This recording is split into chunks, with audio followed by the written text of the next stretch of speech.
Most people think you need millions of dollars to retire early. They imagine buying dozens of rental properties, becoming some sort of real estate mogul, or having a trust fund from wealthy parents. But what if I told you that retiring early with real estate could be as simple as buying just one house? What if the secret to financial independence isn't about accumulating a massive portfolio, but about making one smart strategic decision that most people completely overlook? My name is Nick, and I help people understand how simple real estate strategies can create life-changing wealth. If you're tired of the traditional retirement plan that keeps you working until you're 70, make sure to subscribe to the channel and hit the like button if this information helps you break free from the conventional wisdom. Here's something that might surprise you. While everyone else is chasing the latest investment trends or trying to time the stock market, there's a straightforward real estate strategy that has quietly made more people financially independent than almost any other approach. It doesn't require you to become a landlord to dozens of tenants, and it doesn't need you to flip houses or understand complex real estate markets. In fact, it's so simple that most people dismiss it entirely because they're looking for something more complicated. The strategy I'm talking about involves purchasing one carefully selected house and using a method that most homeowners never even consider. This isn't about buying the fanciest property you can afford or finding some hidden gem in an up-and-coming neighborhood. It's about understanding how real estate can work for you in ways that go far beyond simple appreciation or rental income. Before we dive into the specifics, let me paint a picture of what this looks like in practice.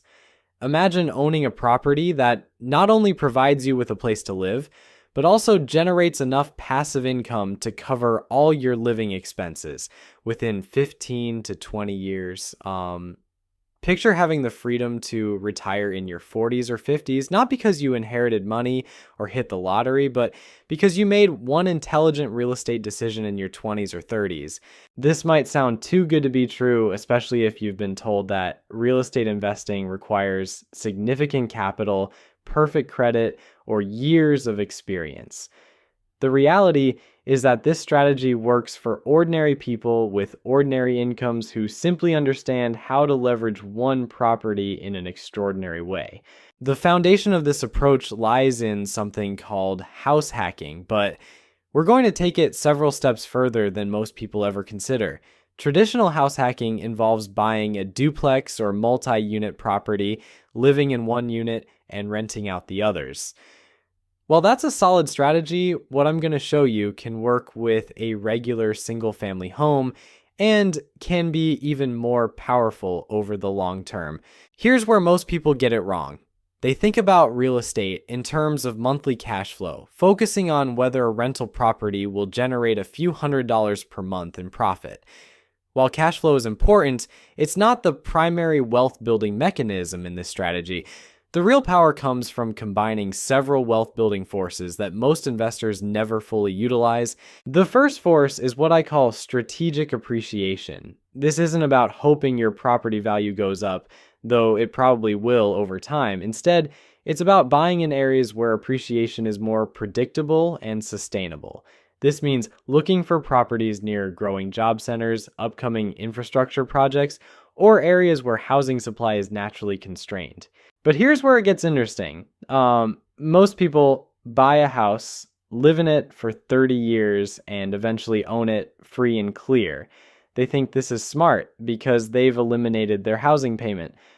What they don't realize is that they've trapped hundreds of thousands of dollars in an asset that's not working for them anymore. The strategy I'm teaching takes a completely different approach. Instead of paying off your house and calling it a day, you use the equity you've built to acquire additional income-producing assets. This creates what I call a wealth multiplication effect, where your one house becomes the foundation for an entire financial empire. Let me break down exactly how this works. You start by purchasing a property that meets specific criteria. First, it needs to be in an area with strong rental demand. This doesn't mean the most expensive neighborhood in town. Often the sweet spot is in middle-class areas where working professionals want to live but might not be ready to buy yet. Second, The property should have potential for improvement. This doesn't mean you need to become a contractor or spend months renovating. Simple improvements like updating fixtures, improving curb appeal, or optimizing the layout can significantly increase both the rental income and the property value. Third, and this is crucial, you need to buy at the right price. This means being patient and waiting for opportunities rather than rushing into the first property you see. The difference between buying at market price and buying at a discount can literally be worth hundreds of thousands of dollars over the life of your investment. Once you own the property, here's where the magic happens. Instead of just collecting rent and hoping for appreciation, you actively manage the investment to maximize its potential. This might involve strategic renovations, optimizing rent rates, or even converting unused space into additional rental income. But the real breakthrough comes when you understand how to use your growing equity.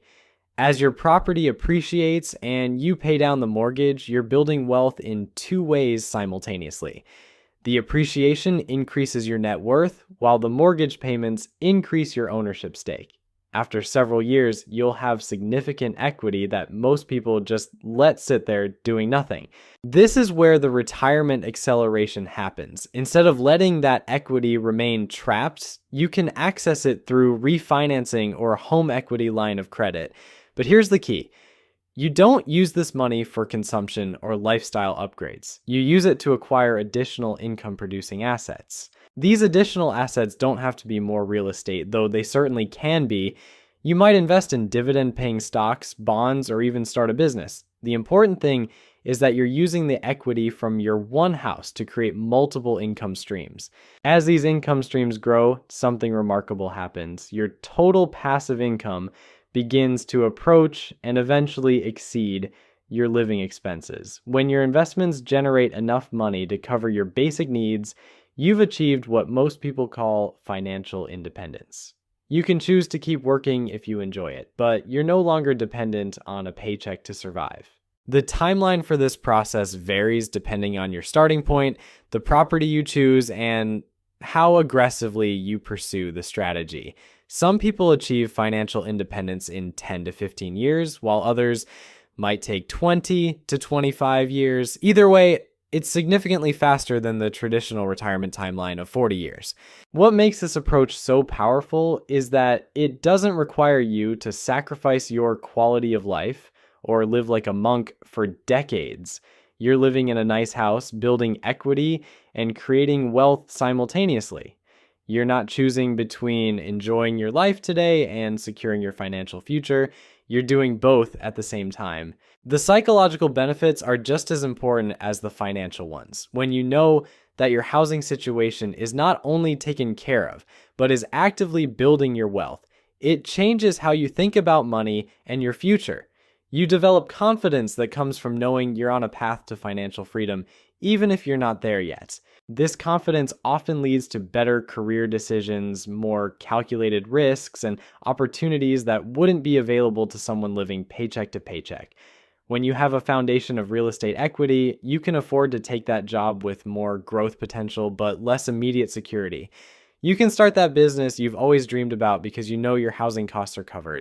Most people never realize that their biggest financial mistake isn't what they buy, it's what they don't do with what they already own. While your neighbors are obsessing over their 401k contributions and arguing about whether to invest in index funds or individual stocks, you're sitting on what could be the most powerful wealth-building tool they'll never understand. The beauty of this single house strategy is that it scales with your life circumstances. When you're young and just starting out, maybe you're house hacking by renting out rooms to friends or finding a duplex where you can live in one unit. As you get older and your income grows, you might move to a larger property and rent out your entire first house. And the key is that each move builds on the previous one, creating a compound effect that most people miss entirely. Here's where things get really interesting and where most real estate gurus completely miss the boat. They're always talking about buying more properties, accumulating rental units, and becoming some sort of real estate empire builder. But what they don't tell you is that managing multiple properties can become a full-time job. Dealing with tenant issues, maintenance problems, and vacancy rates across a dozen properties isn't exactly the passive income paradise they promise. The one house strategy sidesteps all of this complexity. You're not trying to become a professional landlord or real estate mogul. You're simply maximizing the potential of one well-chosen property while keeping your life manageable and your stress levels reasonable. Let me give you a real-world example of how this plays out. Suppose you buy a house for $420,000 when you're 30 years old. You put down 20%, so your mortgage is $336,000. Over the next 10 years, two things happen simultaneously. The house appreciates at a modest 4% annually, bringing its value to about $620,000. Meanwhile, your mortgage balance drops to roughly $270,000 through your monthly payments. Now, here's where most people make their critical error. They look at their situation and think, great, I have $350,000 in equity. I should pay off the rest of my mortgage and own my house free and clear. This feels safe and responsible, and your grandmother would probably approve. But it's actually one of the worst financial decisions you could make. Instead of trapping that equity in your house where it earns nothing, you could access it through refinancing or a home equity line of credit. Let's say you pull out $200,000 of that equity. Now you have cash to invest while still maintaining a reasonable loan-to-value ratio on your primary residence. Here's where the magic happens. That $200,000 invested conservatively at 7% annually generates about $14,000 per year in passive income. That's nearly $1,200 per month that you didn't have before, all because you understood how to put your equity to work instead of letting it sit idle. But we're just getting started. As your house continues to appreciate and you continue paying down the mortgage, your equity grows even faster.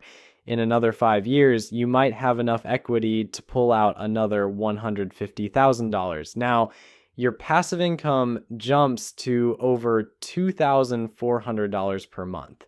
The compound effect accelerates from here. Your investments are growing, your property is appreciating, and your mortgage balance is shrinking. By the time you're 50, that single house purchase you made when you were 30 could be generating enough passive income to cover a significant portion of your living expenses. What's really remarkable is how this strategy adapts to different life stages and circumstances. If you're single and just starting out, you might buy a small house and rent out rooms. If you're married with kids, you might choose a larger property in a good school district that will appreciate well over time. If you're closer to retirement, you might focus on properties in areas where you'd actually want to live long term. The flexibility is what makes this approach so powerful.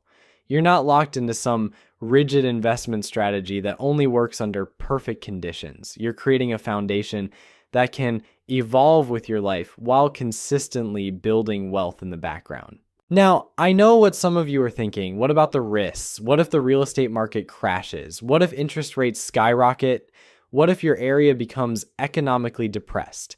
These are legitimate concerns, and anyone telling you that real estate is risk-free is selling you something. But here's what's interesting about the one house strategy. It's actually more resilient to these risks than most people realize. Unlike someone who owns 10 rental properties and depends entirely on rental income, you have flexibility. If the market softens, you can adjust your strategy. If rates rise significantly, you can pay down debt instead of leveraging up. If your area struggles economically, you have options that someone with multiple properties simply doesn't have. The psychological aspect of this can't be overstated either. There's something deeply satisfying about knowing that your housing situation is not just taken care of, but is actively building your wealth. While your coworkers are complaining about their rent increases or mortgage payments, you're watching your net worth grow month after month, year after year. This peace of mind translates into better decision making in other areas of your life. When you're not stressed about housing costs or worried about retirement, you can take calculated risks that lead to greater opportunities, like you might negotiate harder for that promotion, start that side business, or make the career change you've been considering. The ripple effects compound over time. Better career decisions lead to higher income, which can accelerate your wealth building even further. The confidence that comes from financial security opens doors that remain closed to people living paycheck to paycheck. Perhaps most importantly, this strategy teaches you to think like a wealthy person rather than just trying to accumulate money like everyone else. Wealthy people understand that assets should work for them, not the other way around. They know that equity trapped in a house is just as useless as money stuffed under a mattress. They leverage their assets strategically to create multiple income streams and build lasting wealth. The one house retirement strategy isn't just about real estate. It's about developing a mindset that sees opportunities where others see obstacles, that values cash flow over net worth statements, and that prioritizes long-term wealth building over short-term gratification. When you truly understand this approach, you realize that retiring early isn't about having millions of dollars in the bank. It's about creating enough passive income to cover your expenses while maintaining the flexibility to pursue work that you actually enjoy. It's about having options instead of obligations, choices instead of constraints. This is why the traditional financial advice industry doesn't want you to know about this strategy. Think about it for a moment. If everyone understood that they could retire early with just one house, who would need those expensive financial advisors charging 2% annually to manage their retirement accounts? Who would buy all those complicated investment products with hidden fees and mediocre returns? The financial services industry thrives on complexity and confusion. They want you to believe that building wealth requires sophisticated strategies, perfect market timing, and professional management. The truth is, some of the most effective wealth building strategies are so simple that a teenager could understand them. Unfortunately, simple doesn't sell expensive courses or generate ongoing management fees.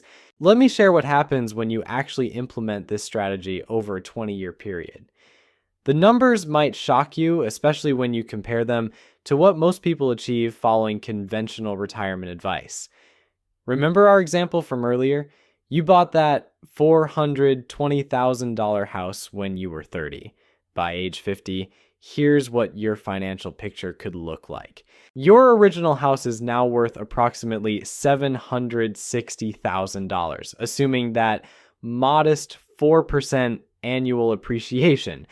Your mortgage balance has dropped to about $120,000, giving you over $640,000 in equity.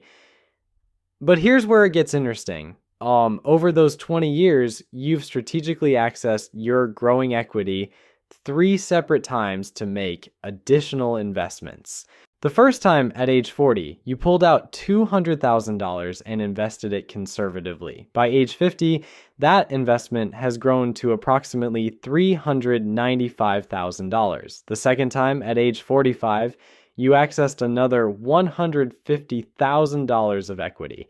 That investment is now worth about $210,000. And just last year, you did it again, pulling out $100,000 for your most recent investment. Your total investment portfolio outside of your house is now worth over $700,000. At a conservative 4% withdrawal rate, that's generating $28,000 annually in passive income. Add in the rental income from your house if you've decided to move elsewhere, and you could easily be looking at $40,000 to $50,000 per year in passive income. But wait, there's more. And I promise this isn't some late night infomercial pitch, though the results might seem too good to be true. That equity in your house isn't just sitting there looking pretty. It's available for future investments, business opportunities, or whatever life throws your way. You've essentially created your own personal bank with over $600,000 in available credit. Compare this to your coworker who followed traditional advice. They've been maxing out their 401k for 20 years, contributing about $7,000 annually. With employer matching and market returns, they might have $400,000 saved. That sounds decent until you realize they've contributed over $140,000 of their own money to get there, while you've built significantly more wealth using money that was largely other people's money through mortgages and leverage. The psychological difference is enormous too. Your coworker is terrified of market crashes because their entire retirement depends on stock market performance. You're sleeping peacefully, knowing that even if the stock market disappeared tomorrow, you'd still own a valuable piece of real estate that people need for shelter. Try eating a stock certificate when times get tough and see how that works out for you. Here's something that most real estate educators completely miss, and it's probably the most important aspect of this entire strategy. The goal isn't to become a real estate investor in the traditional sense. The goal is to use real estate as a tool to achieve financial independence as quickly and safely as possible. There's a huge difference between these two approaches. The beauty of this strategy is that it's hiding in plain sight. While everyone else is debating crypto versus stocks or arguing about the perfect asset allocation, you could be quietly building wealth with something as boring as buying one house. Sometimes the most revolutionary ideas are the ones that make your accountant yawn. However, let's be honest about the current landscape. In 2025, this strategy faces some significant challenges compared to when housing was cheaper. The median home price is now over $400,000, and mortgage rates are hovering around 6.5 to 7% instead of the ultra low rates we saw in recent years. This means the barrier to entry is much higher than it used to be. But here's the thing, the fundamentals of the strategy remain just as powerful. If anything, the higher prices and rates make the equity building component even more valuable once you're in the game. Yes, you'll need a higher income or more creative financing to get started, but the wealth building potential is actually greater because you're starting with a more valuable asset. The key is understanding that while the strategy is more challenging to initiate in 2025, it's not impossible. You might need to consider areas slightly outside major metropolitan centers, look for properties with house hacking potential, or be more patient in finding the right deal. But for those who can navigate the higher entry costs, the long-term rewards are potentially even greater than they were in previous decades. So stop waiting for the perfect moment or the perfect property. Start looking for that one house that will change everything. Your future self will thank you, and your current self might actually enjoy the process, because retiring early shouldn't require you to live like a hermit or become a real estate mogul. Sometimes you just need to be smart enough to let one house do the heavy lifting.